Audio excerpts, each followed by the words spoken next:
অসমৰ ৰাজ্যলৈ হাজোৰ চিৰা পিঠা দৈ মহৰ আঠা দৈ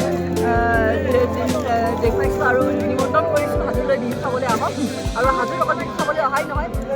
সমন্বয়ৰ যাত্ৰা সমন্বয়ৰ ঠাই আৰু সদায় সমন্বয়ত আমি যাত্ৰা সমন্বয় চলি আহিছোঁ মণিকূট উৎসৱতে আপোনালোকে দেখা পালে আৰু হয়গ্ৰীৱ মাধৱ মন্দিৰত মাঘৰ বিহুৰ সময়ত বা মাঘ মাহত আহি সেৱা অৰ্চনা কৰিলে বোলে সকলো অপায় অমংগল নষ্ট হয় গতিকে হয়গ্ৰীৱ মাধৱ মন্দিৰৰ প্ৰাংগণলৈ সকলো অসমবাসী ৰাইজক নিমন্ত্ৰণ জনাইছোঁ।